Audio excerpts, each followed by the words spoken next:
Bom dia, pessoal. Tudo bem com vocês? Bom, espero que esteja tudo bem. Bom, a gente está no mês de outubro de 2020, né? Quando nós tivemos aí a pandemia do coronavírus, ok? E qual que é o objetivo desse meu vídeo de hoje? É mostrar, né? Apresentar, né? Praticamente aí 16 anos depois, tá? Só para ter gravado e guardado isso, né? 16 anos depois, a minha apresentação de mestrado, tá? Que foram trabalhos, né, que geraram patentes, né? Geraram patentes para a UFLA, geraram patentes para o Brasil, né? E geraram artigos científicos em várias revistas sérias, a gente tem artigos em várias outras revistas, né, da APACAM também, tá? Isso já há alguns anos, 2008, 2006, foram feitas essas publicações, né? E para relembrar e para ter guardado como que foi a minha apresentação de mestrado no dia 18 de fevereiro de 2004, tá?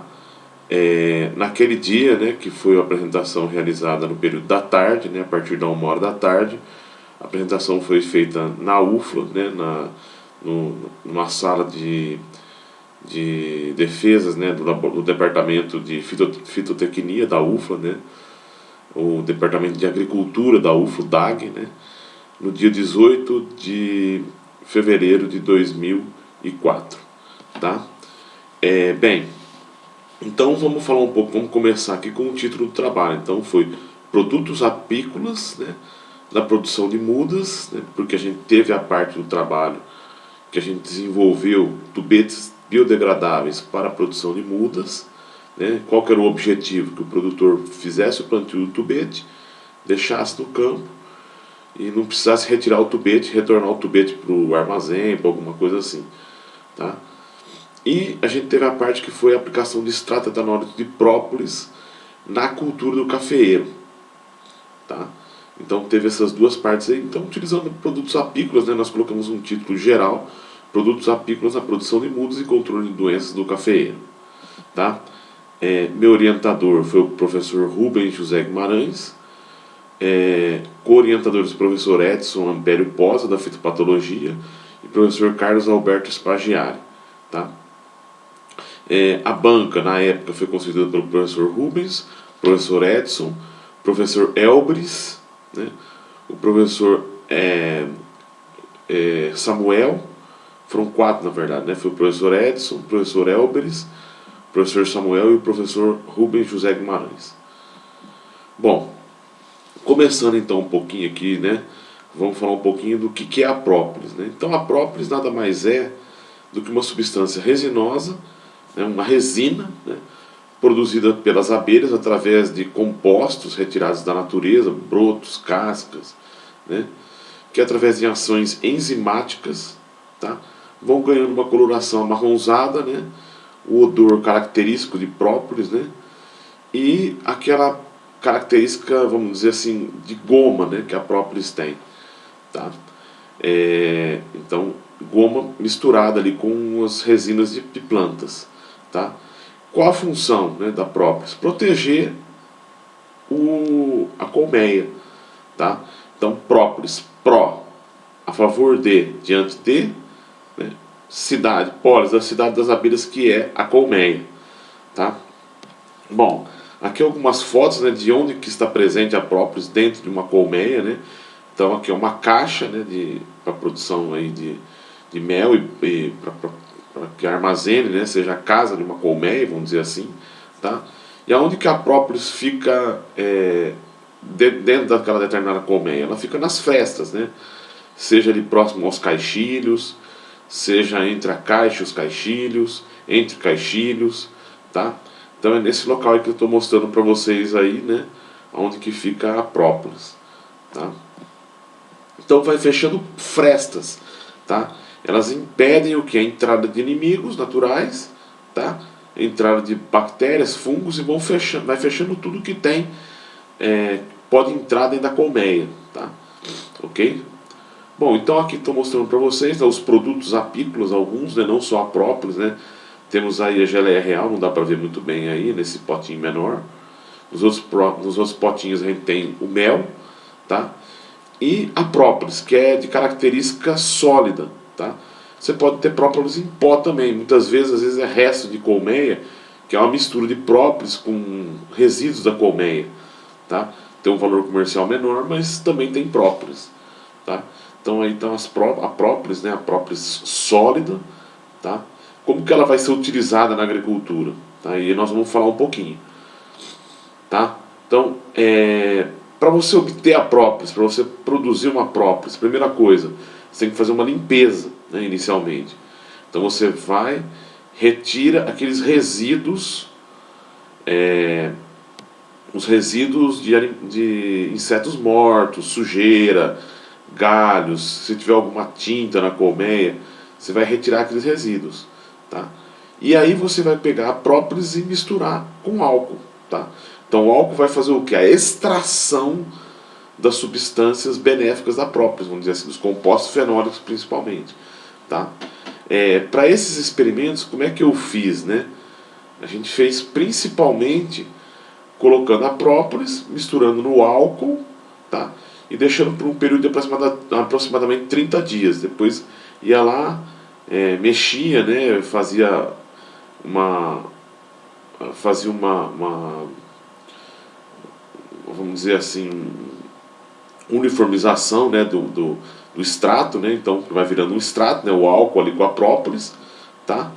A cada uma semana mais ou menos, sempre no início da semana eu ia lá e revolvia o extrato e deixava lá por bastante tempo, tá? Aí ficou por aproximadamente um mês, tá? E depois desse um mês, o que eu fazia? Deixava decantar, então a parte sólida da própolis que ainda existia ficava ao fundo, que a gente chama de borra, tá? E o sobrenadante a gente tirava e formava então o extrato. Tá? Então é o que eu estou falando aí para vocês, separar a parte líquida da borra, tá? Pode ser feita também através da coagem de papel, coagem de papel mais para utilização para consumo humano. Para a agricultura é muito interessante que venha um pouco desses compostos sólidos, tá? Mas logicamente, às vezes para aplicação, se você tiver algum problema, você faz essa retirada aí, vamos dizer assim. Tá? Você pode filtrar em fio de papel, é mais fácil para fazer a aplicação a campo. E quando você só decanta, né, e retira o sobrenadante, pode sobrar algum composto sólido ainda. Tá? Então, decantação por 3 dias, depois de 3 dias você retira o sobrenadante. E vai virar um composto assim, dessa coloração amarronzada, tá? Esse aqui seria o extrato de própolis. Esse aqui a gente utilizou então 16% de própolis bruta, peso a peso, né? E 84% de álcool a 90%. Então, composição média da própolis aí, né? 55% de resinas e bálsamos, né? 30% de cera, 20% de óleos essenciais, os mais diversos óleos essenciais que tem na própolis, 5% de pólen e outras substâncias, que seria até um resíduo não desejado, vamos dizer assim, tá? Dentro da própolis para o nosso uso, ok? Lembrando que a própolis tem mais de 200 compostos presentes, né, na sua composição, então fica às vezes até difícil você caracterizar qual composto que está atuando em determinado ponto, né? Então tem vários usos aí da própolis.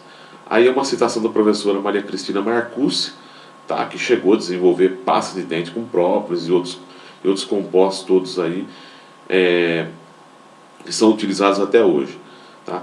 Composição química da própolis, né, vai depender muito da vegetação do local. Tá? Então, determinados locais, a composição química vai seguir a vegetação daquele local. Tá? Ou seja, e um pouco do clima da região. Tá? Então tem ali a apis mellifera, ela vai forragear a tua região, e também o tipo de abelha, né? Às vezes essas abelhas mandaçaias, as abelhas aí que são originárias do Brasil, são as abelhas que produzem menos própolis, um própolis até muito mais caro, né? Que nem é recomendado para esse uso. Ele vai ter uma outra composição, porque é uma abelha diferente, tá? Minas tem as própolis de coloração verde, preta e marrom. Tá? Então, a Brau, né, que é marrom, que foi a utilizada nos nossos experimentos. Tá? No Brasil já foram identificados mais de 350 tipos de própolis, tá?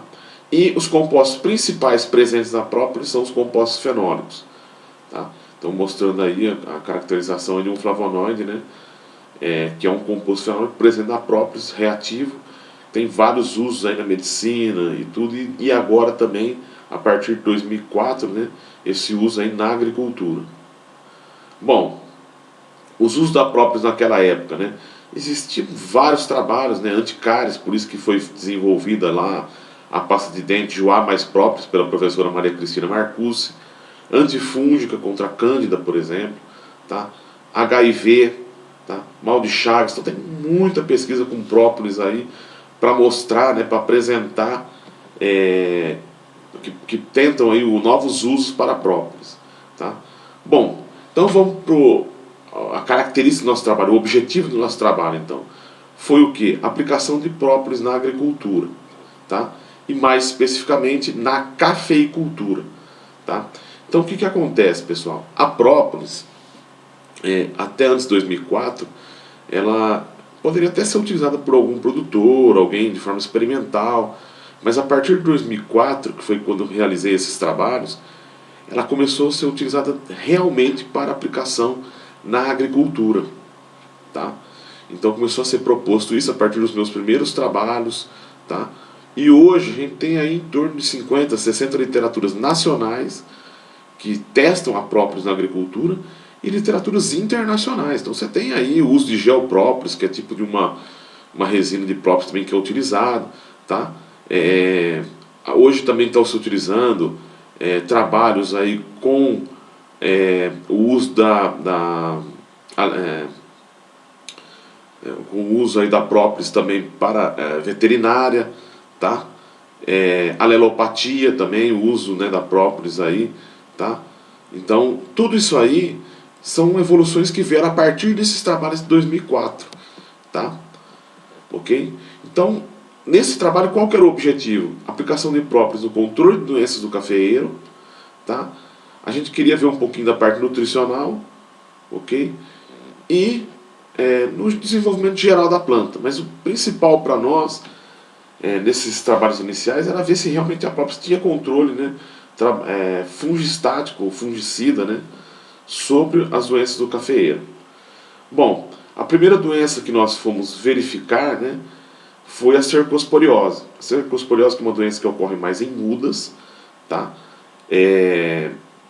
Mas pode ocorrer também no campo, às vezes devido à quantidade de chuvas, um desequilíbrio nutricional, está mais relacionado aí à questão de desequilíbrios nutricionais, tá?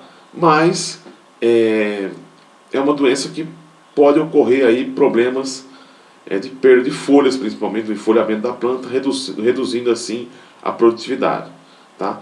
Foi relatada no Brasil em 1887, tá? Então ataca frutos, folhas, tá? Seca de ramos, promove também, tá? Sintomas: manchas circulares de coloração pardo escura, tá? Tem um halo amarelado em volta, tá? Causa desfolha e é conhecido como olho de pomba, tá? Então tá aqui uma foto aí da cercosporiose, ok? Bom, outra doença que a gente resolveu avaliar também foi a Mileias vastatrix, né, que é a ferrugem do cafeeiro, tá? Essa talvez uma das principais doenças realmente do cafeeiro. O que ela vai promover? Desfolha, perda de folhas, tá? Então o maior problema da ferrugem é esse. Você tem uma derrubada muito grande de folhas, né? Principalmente em anos de grande carga produtiva. Então a planta ela sente esse estresse e vai perder muita folha. E você, com a perda de folhas, não consegue sustentar a sua produção, né? Perdendo aí com a queda de frutos, com frutos com PMS menor, um peso de 1000 grãos menor, né? E aí você vai perder no final a produtividade, tá? Sintomas então da doença, né? É uma mancha pulverulenta alaranjada na parte, principalmente na parte superior da folha, né? Então aí fica, ou na parte abaxial aparece na parte superior, na verdade, o sintoma, na parte abaxial aparece os vamos dizer assim, os esporos, né, da doença, tá? Então, controles com fungicidas, né, sistêmicos ou de contato. Então, nós fizemos primeiro experimentos em laboratório, tá, para ferrugem, ok? Onde a gente pegou uma própolis da região de Lavras mesmo, tá?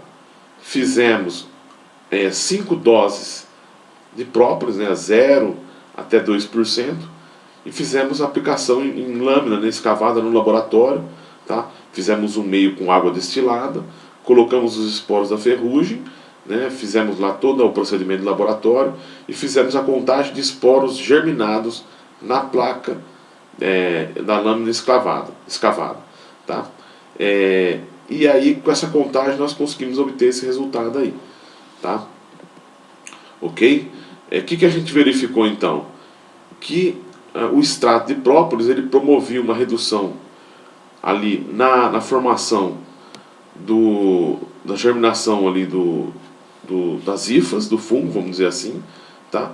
Mas ele chegou até a aumentar um pouquinho essa germinação e depois levou a praticamente zero, tá? Em relação ao controle que deu 10% de germinação, tá? 2% quase que zerou essa germinação. Então esse foi um primeiro trabalho de laboratório.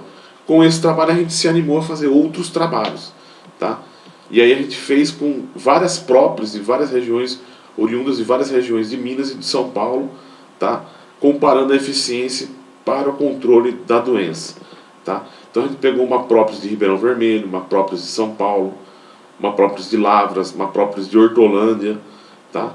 E a verde de Lavras, então são 4 brown e uma verde, tá? E nessa própolis a gente pegou e já fizemos uma concentração, tá?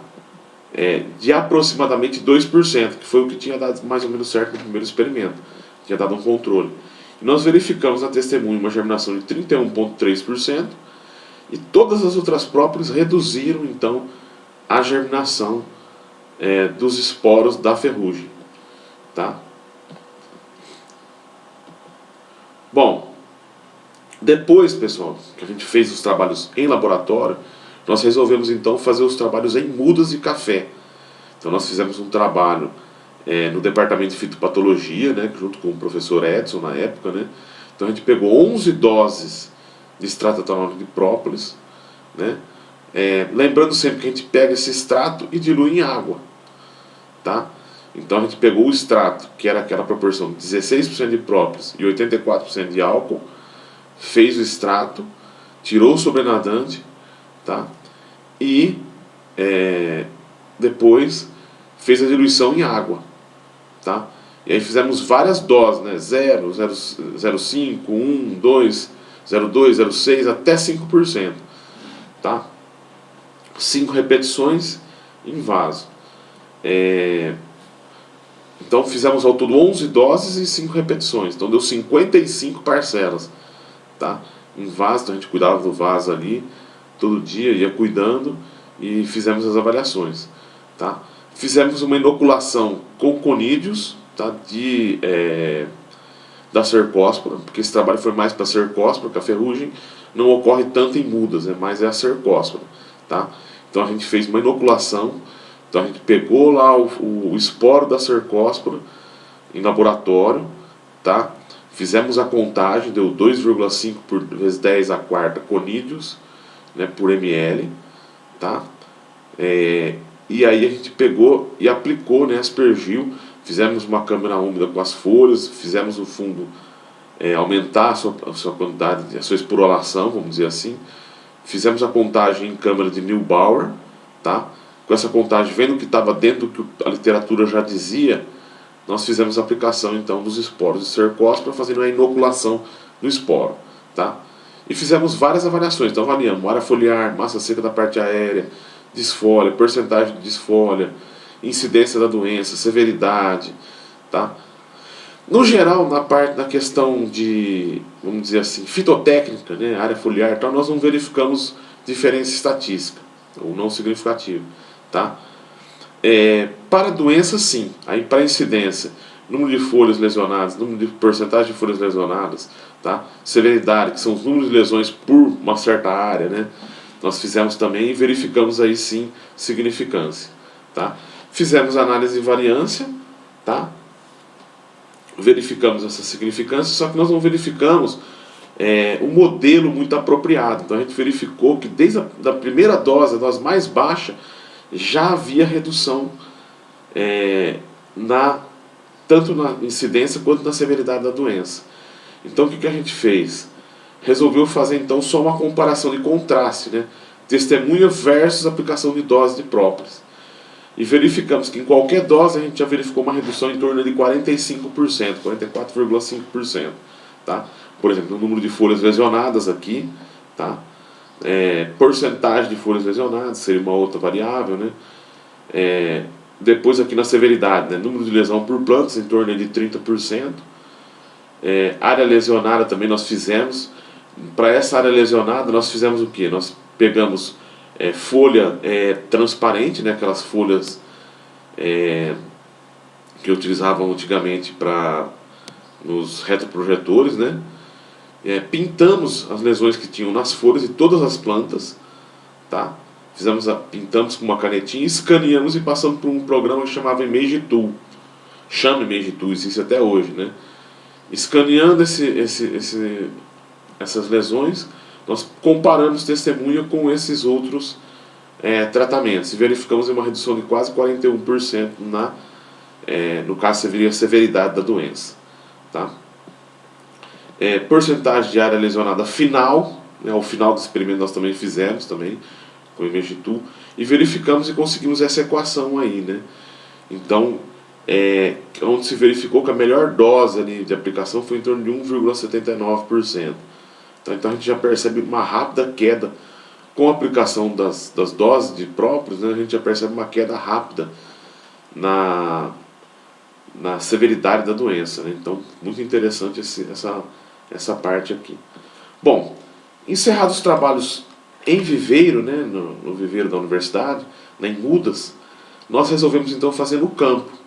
Então no campo, como é que a gente ia fazer? Ia aplicar a própolis, né? Lembrando que quando a gente fala a própolis, é a própria substância. Quando a gente fala o extrato, né? Então é o extrato de própolis, tá? E aí nós fomos para a segunda parte do trabalho, que foi agora sim levando a campo, tá? Para ver se tinha o resultado a campo. Então nós fizemos em mudas e depois levamos para campo. Bom, fizemos todo o manejo da lavoura, tá? A cultivar Rubi MG 1192, que era a cultivar que foi utilizada lá na época, né? Foi utilizados 3 tratamentos em termos de extratos, tá? Com diferentes porcentagens de própolis bruta e 5 doses de extrato de própolis. Por quê? A gente pegou os extratos e fez diferentes porcentagens de própolis bruta em relação ao álcool. Então nós fizemos 2,5, tá? 16% de própolis e 28% de própolis, tá? E doses desse extrato, a gente retirava esses extratos e fazia as doses. Aí as doses então 0,01, 1, 2, 3 e até 4%, tá? As aplicações foram realizadas em fevereiro e março, tá? Então foi um tratamento realizado em esquema fatorial. E 2 aplicações, fevereiro e março, tá? Que foi quando justamente a doença já começava a aumentar o seu progresso, ok? Bom, então avaliamos várias variáveis ali dos experimentos, né? Então porcentagem de folhas lesionadas, análise temporal, né? Número de lesões por parcela e tudo. A gente verificou que teve mais efeito significativo na incidência do que na severidade, tá? Da doença, ok? Então fizemos as avaliações, ok? Fizemos a área abaixo da curva de progresso, né? Pela área abaixo da curva de progresso a gente verificou então que os extratos, principalmente 16% e 28%, que foram os que tiveram mais, vamos dizer assim, resultado, tá?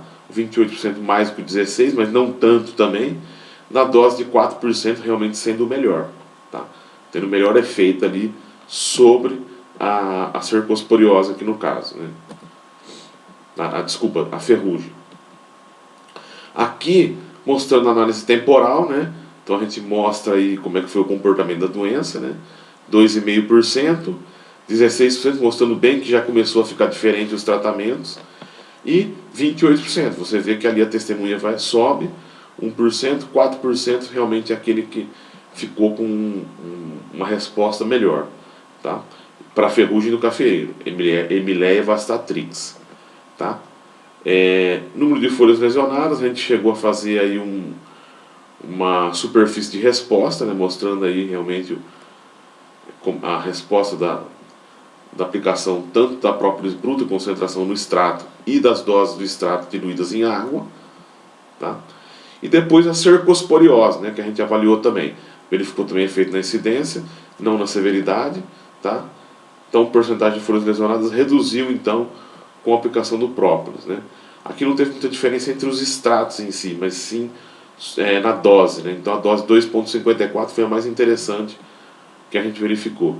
E aqui verificando, então, a incidência, né? Então, no período ali de maio, né, a cercospora teve um grande aumento na sua incidência, tá? Enquanto isso, nos outros tratamentos, ela ficou mais controlada um pouco, né? Apesar de ter perdido um pouco ali para 2%, mas acabou que ali na dose ali de 4% acabou sendo 4% e 3% foram as doses consideradas mais interessantes. No final você vê que todas chegam num nível baixo no mês de agosto, tá? Mas por quê? Porque a desfolha já foi muito grande. O que tinha de folhas, né, que tiveram cercóspora já caíram, tá? Análise de EP sobre desenvolvimento de mudas do cafeeiro, tá? A gente comentou um pouquinho isso aqui também. Nós chegamos a fazer um outro trabalhinho, verificando sobre área foliar, tá? Teve um pouquinho de resultado aí. Altura, tá? Massa seca de parte aérea, raiz, então a gente verificou um pouquinho aí na raiz do desenvolvimento. Caule, tá? E aqui, só para mostrar para vocês, é uma análise econômica, né? Na época, né, mas por incrível que pareça, o preço da própolis, vamos pôr assim, que tenha chegado hoje tem em torno de R$100, né? Então essa análise ficou um pouquinho desatualizada, mas 1 quilo pode fazer 8 litros, tá? De extrato. O litro do extrato, pessoal, vocês vão utilizar, se for uma dose, em torno de 4%, se vocês forem utilizar 100 litros por hectare, vocês vão usar 4 litros. Então meio quilo seria suficiente para 1 hectare, tá? Bom, o extrato de própolis, então, aplicado via foliar até a dose de 5% não causou prejuízos. A gente verificou, porque também era uma coisa que muita gente falava, poderia aparecer formigas, como foi um trabalho inédito, né? Poderiam aparecer aí problemas aí para a planta, tá? O extrato de própolis preparado com 16% de própolis bruto e diluído a 1,79, aplicado de forma foliar nas mudas, foi o melhor para a severidade de cercosporiose, tá? Aí teve no campo também os extratos com 16% e 28%, foram os mais interessantes também, tá? E ali as doses gerando entre 2% e 4% depois diluídas no extrato, tá? E mostrando aí que realmente não vai prejudicar o desenvolvimento das mudas em geral, tá? Que foi um trabalho então que a gente já tinha essa preocupação desde o início, ok? Bom, aí nós fomos para a segunda parte da minha dissertação, que foi outra patente, que é uma patente que tem hoje na UFLA, tá? Que foi acho que foi a segunda patente da universidade, a primeira ou a segunda patente, né, depositada pela UFLA, tá? Foi lá no início, quando a universidade estava começando a se preocupar com as patentes, né?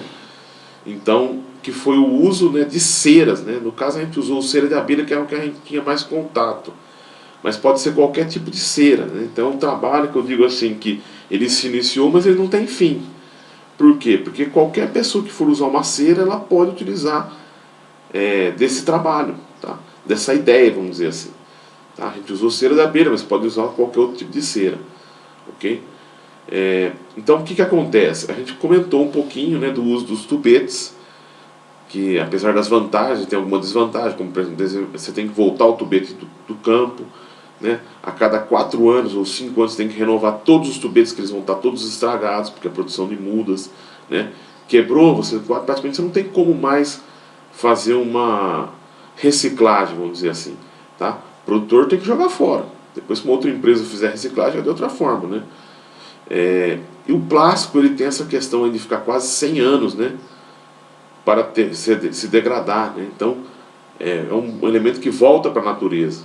É um produto feito de petróleo, tá? Então é bem problemático aí, tá? O objetivo do trabalho é obter um material mais fácil de reciclagem nas próprias propriedades, né? Material que não agrida o meio ambiente, mais natural, tá? Obter um tubete de dupla aptidão, que você pudesse fazer ou a semeadura, o plantio. Você faz a semeadura da semente de café, desenvolve a muda ali naquele tubete e planta ele diretamente no solo, tá? Ou você retira aquele tubete e reaproveita, tá? Nós vamos mostrar aqui o sistema que a gente bolou aí. Que então teria uma dupla aptidão. Então seria o uso da cera de abelha. Então tá aí, ó, tá? Então você pega a cera, derrete a cera, tá? Quando você derrete a cera, você pega um molde do tubete, coloca na cera, tá? Deixa a cera secar e retira o molde e faz um novo tubete. Então aqui é um tubete perfeito, tá? Feito com a cera, tá? Questão desse tubete aí, ele não se degradou tanto como a gente esperava. A gente não utilizou o tubete feito, porque cada vez que a gente colocava o tubete, o molde, na cera quente, ele dava uma espessura, tá? Como o mais fino quebrou muito, a gente acabou não utilizando ele no experimento, mas a gente, hoje eu entendo que foi um erro, porque teria como fazer de outras formas, né? E deixá-lo ali, tá? E deixar no experimento, com certeza teria resultados melhores, ok? Então a gente deixou lá, fez no campo, né? Fizemos esse experimento, comparando com o tubete de plástico, ok? Aí a muda desenvolvendo, em torno aí de, aqui foi em torno de 60 dias depois, tá? Bom, como que foi o delineamento desse experimento? O local foi o viveiro, né, do setor de café. Hoje lá tem um prédio, né? Já não existe mais essa estufa, não teve esse experimento, mas era uma estufa presente dentro do viveiro, tá? Pegou-se substrato, tá? Comercial, utilizou-se lá uma semente de café, tá? Também de variedade rubi, tá? E fez o plantio nos vasos, tá? Diretamente. Então foi o plantio direto, não foi a gente não fez o transplantio, fez o plantio direto, tá? Delineamento, 5 espessuras de tubete, que a gente entendia como vezes que a gente colocava o molde na cera quente e retirava, tá? E 2 épocas de amostragem, tá? Por parcela. Então vamos lá. Aqui ficou o experimento, a gente colocou nos vasos, molhava, tá? E verificava o que ia acontecer. Bom, verificamos aí no geral, pessoal, com a presença do tubetes, logicamente, quando a gente plantou, prejudicou o desenvolvimento geral da planta, tá? Principalmente que a gente deixou os... Aí qual que foi o erro? A gente deixou os mais espessos. Eu acredito que os mais finos, esse desenvolvimento teria sido melhor. Teria derretido mais, porque a hora que você deixa a cera no sol, ela derrete e acabou. O mais fino teria derretido mais. Então foi um erro do experimento, tá? Que a gente poderia ter tido melhores resultados, né? Ou até a igualdade ali, porque você tirando o tubete de plástico e fazendo o plantio, em comparação com você plantando direto os tubetes, tá? Então a gente mostra que teve alguns problemas, né? Mas foi isso aí. Então era um tubete de dupla aptidão, tá? Que você poderia também retirar esse tubete, derreter e deixar a cera lá. Então ele também teria um uso para sempre, né? Se o produtor tiver tempo de fazer isso, tá? É uma opção, tá? Aí aqui eu terminei minha apresentação. Era por volta, na época a apresentação foi em torno de 1 hora, tá? A gente começou por volta de 1h30, acredito que 15 para as 3 mais ou menos a gente terminou, né? E eu terminei com essa frase, né? A persistência supera aquilo que os fracos consideram impossível. Então agradeci a banca e nós fomos então para os questionamentos, tá? Eu estou relembrando aqui esse dia da minha apresentação como para ficar como uma memória, tá? De como foi a minha apresentação, a apresentação de mestrado de Cassiano Spaziani Pereira. Então agradeço a todos, né, que participaram aí desse vídeo e bom dia a todos.